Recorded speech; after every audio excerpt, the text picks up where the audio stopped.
Welcome to Real People, Real Voices. I'm your host, James Jackson. I'm your co-host, Pastor Wayne Moore. Always a pleasure to host with you. It is. It's always good to be in your presence, and I'm thanking the Lord for us being here and being able to say things that will help the community. Yeah, wonderful shirt. Thank you so much. I'm a fashionista.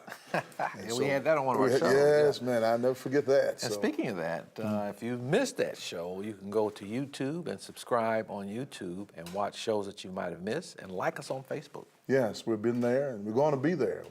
We've got a long future here at Channel 40. Yeah, and thanks to, our sponsors. Yes, to our sponsors. Lee Castle and Crowley. Stuart Mortuary, who's been helping communities with bereavement for years. We want you to continue to do that.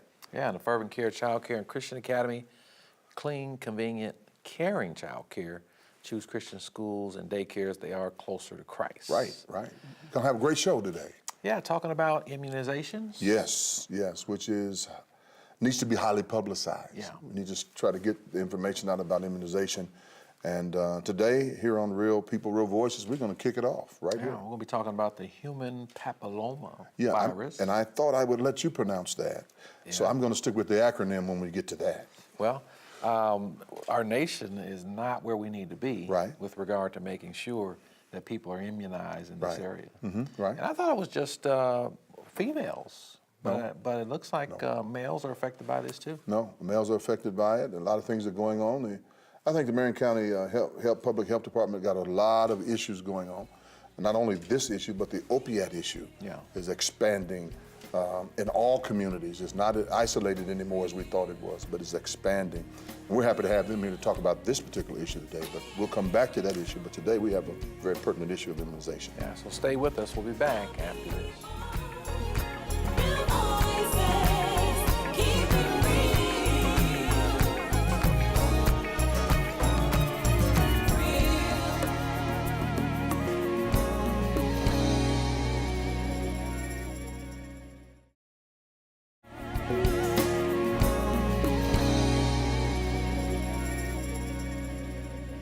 Welcome back to Real People, Real Voices. I'm Pastor James Jackson. Pastor Wayne Moore, co-host.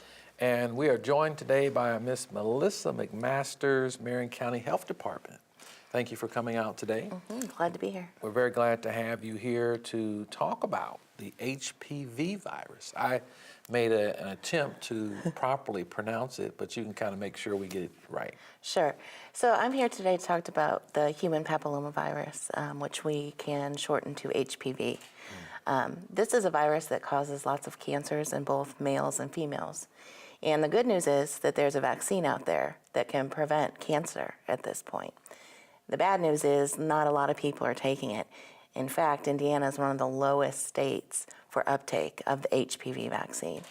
So I'm here today to try to talk to you about the importance of this vaccine as actual cancer prevention.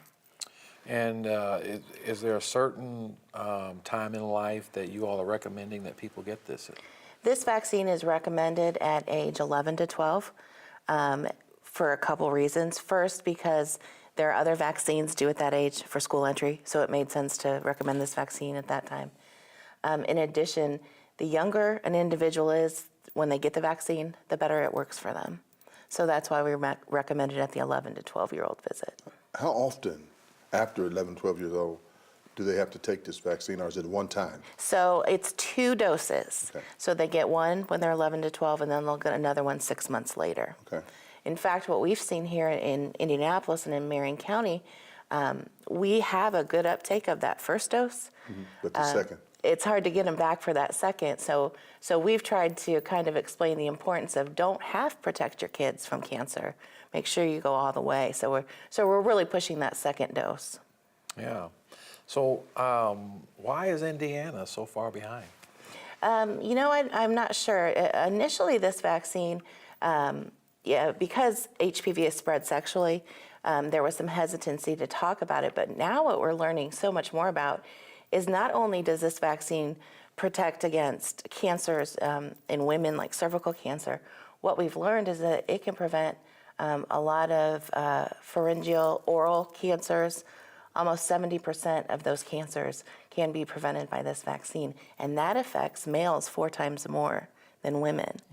So this vaccine, although initially was targeted towards females, It's so important for both males and females, and it's the first time we can offer a vaccine that prevents cancer. Is this free or is there a cost? For the majority of individuals, it will be free, but all insurances cover it. So if you have any private insurance, Medicaid covers it, that type of thing. You know, it's amazing that many of us have not heard of this.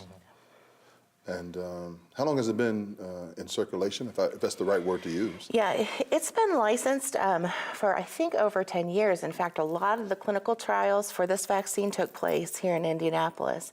It is one of the most well-studied vaccines in history. It was given to lots of individuals. It has a really great safety profile, and it just does a great job protecting people from this virus. Any side effects from this vaccine? I'm going to be honest, it hurts really bad when you get it. There are certain vaccines that do hurt more than others, and this is one that the kids complain about, but then again, we're giving it to 11 to 12-year-olds who are dramatic for the most part anyway. Yeah.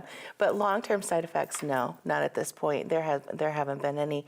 Again, it's just sore arm. We give it to adolescents. Every once in a while, we'll have an adolescent pass out, so we just try to work with them to make sure that doesn't happen. If they can let us know, if mom lets us know that they have problems with shots. Many years ago in the IPS system, when it was a great system, they used to do vaccine shots.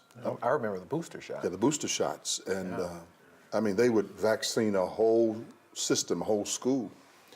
And it would seem very productive if we could get that back in the school system again. You know, and the ideology of being the second shot would not be a bigger problem. Right. Big of a problem. I you know, when it was a great system, it did that. It did things for community. It doesn't do that anymore. Well, I've been with immunizations for 20 years, so one thing that is great is that we've developed so many more vaccines. Right. On the flip side, it can be really hard to determine what a kid needs nowadays in terms of vaccines because we have so many. So that's one issue of trying to get out to the schools. We do work with the schools to come to our clinics where we have the ability to assess all the records that are available for the child so that we don't over-vaccinate or waste vaccine. Right. So how can our viewers and or churches help you with the health department's goal of vaccinating more people? Well, one way is referring them to our clinics. They can go to MarionCountyHealth.org or they can call our immunization program.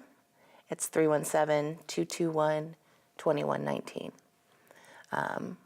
And they can get information about where they can go, where the clinics are closest to them throughout the county. That's good. Yeah. Have you gotten any responses from parents as far as their children and the benefits that's taking place in their lives as a result of this? At this point, it's more the parents, educating the parents about the importance of this as cancer prevention. And as we do that, we also have the kids coming on board learning about it in school, saying, hey, what about this shot? I've heard about it prevents cancer. So it's a combination of both kids and parents coming together and getting the vaccine. Phenomenal. Yeah, thank you for the outstanding job that you all are Keep doing with it. this. All right. Yeah. And hopefully we've been helpful today by bringing you on, letting people know. Yeah, and we can come back and talk about all kinds of vaccines in the future. Okay. We hope you will give us latitude to do that. We'd love to have you back. All right, sounds great. Thank you. And thank you for joining us. We have much more to come. Stick with us. We'll be back after this.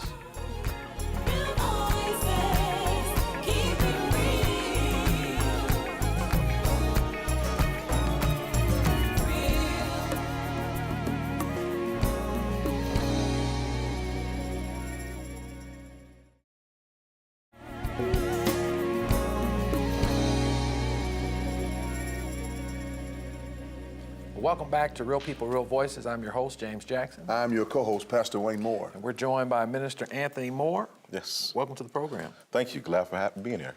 Yeah, it's good to have you here. And you are working on a wonderful initiative. Of course, the state of Indiana put this out, very, very new.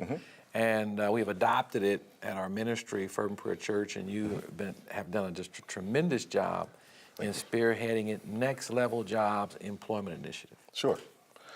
So tell us about it. Yeah, so basically what it is, as you mentioned, Governor Holcomb has launched Next Level Jobs Initiatives. He has projected that by 2025, there'll be approximately 1 million jobs available. So that's a lot of jobs for the state of Indiana.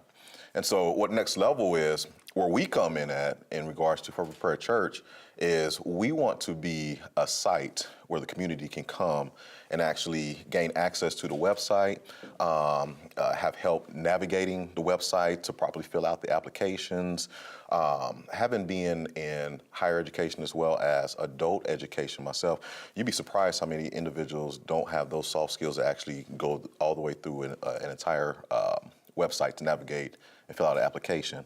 So we have volunteers there that are going to be able to help them navigate this process, and possibly a little bit of job coaching that we're going to do in regards to just soft skills, so they can land these jobs and be able to provide for their families. Yeah, that's so important. And of course, this kind of product is really, really new, but I think it's going to really, really take off. Yes. A lot of people that are watching and folk who live in the neighborhoods, Yes. To be able to come and get online and to get these jobs. How do you see it over the next few years? We always talk about going to the next level. Right. We're ministering at church, and a job can help put people at the next level. Oh, absolutely. I mean, with employment rates that they are in regards to Indianapolis right now, jobs, and not just jobs, but better jobs, that's something that's going to be able Livable to propel. wages. Exactly, livable wages. Yeah. You know, and that's probably the biggest thing is, you know, folks may have jobs, but, you know, they're working 2 jobs. And I was always taught that 2 jobs are for 2 people. So being able to train them in regards to not just train, but allow them to find the jobs that are going to pay a livable wage that they can manage their households now is something that we're really excited about. Yeah. And I think this is phenomenal, but my main concern is the livable wage. You can have 1 million jobs, and 750,000 to 800,000 can be service jobs. Right. You know, and I'm just looking at it just the way it really is. And Yeah. we're talking about livable wage. Can a person maintain a residence? Can they maintain their transportation? Can they maintain household necessities and personal necessities? Those are the kind, when you talk about jobs to me, are they livable? Yes. And Living that's, wages. And that's a great question, Doctor. So what they're focusing on are jobs in the industries that are, I guess you want to call them high demand jobs, logistics, healthcare, things of that nature. So these The are trade definitely, industries. trade industries. Things are going to be paying way more than minimum wage in that regard. So that's the main focus of the Next Level Jobs initiatives. So we don't just want to direct them to jobs, but jobs that they can actually live off of. Yeah. And I got online with this. In fact, the state doesn't even know we're doing it. I hope it's okay.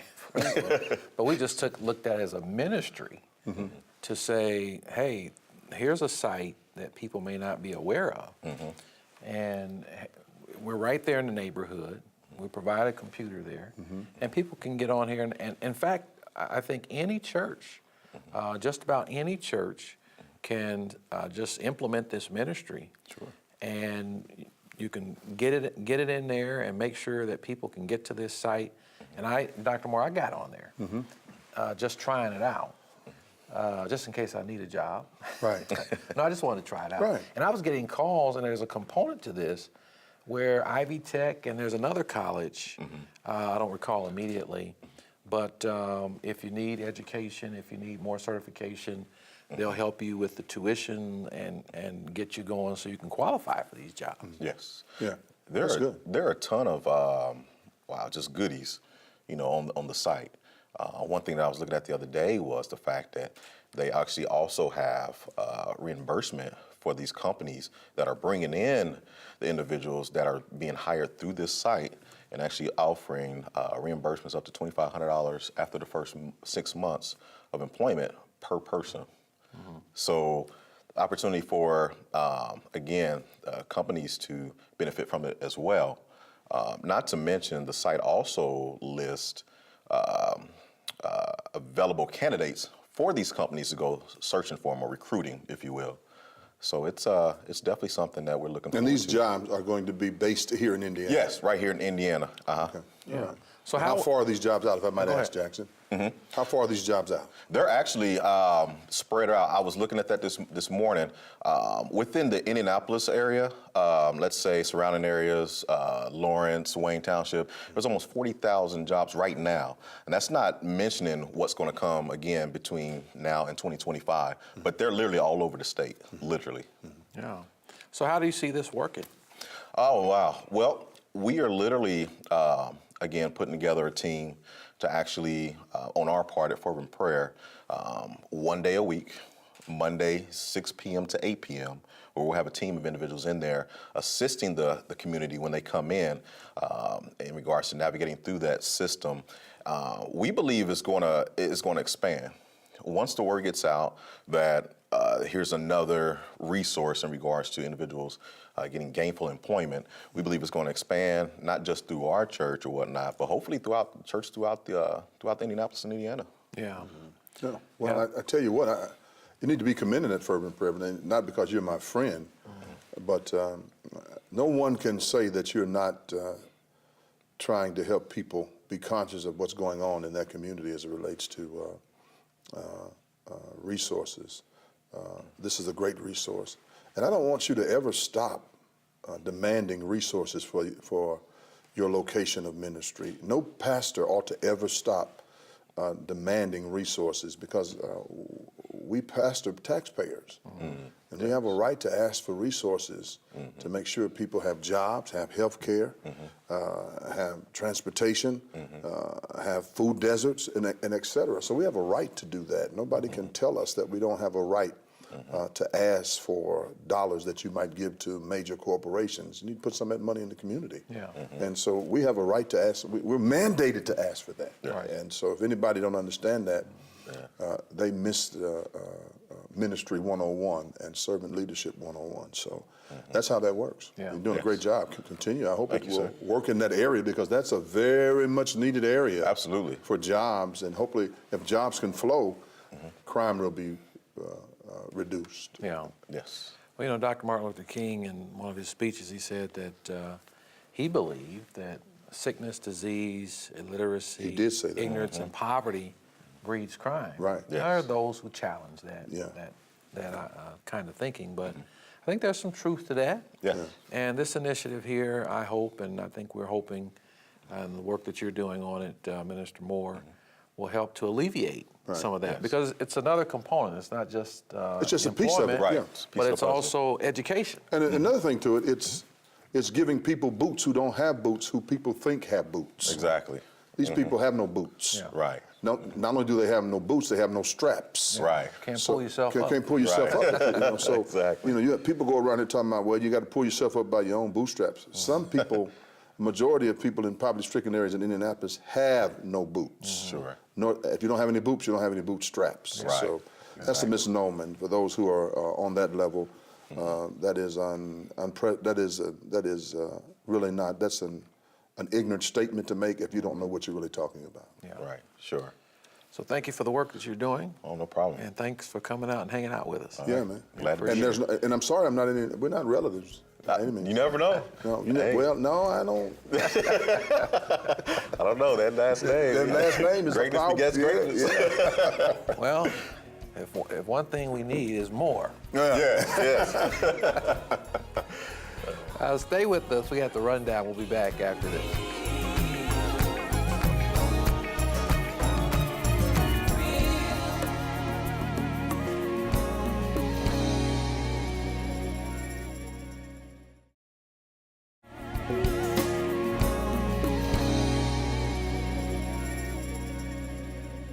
Welcome back to Real People, Real Voices. I'm your host, James Jackson. I'm your co-host, Pastor Wayne Moore. And I'm your executive producer, Faith McKinney.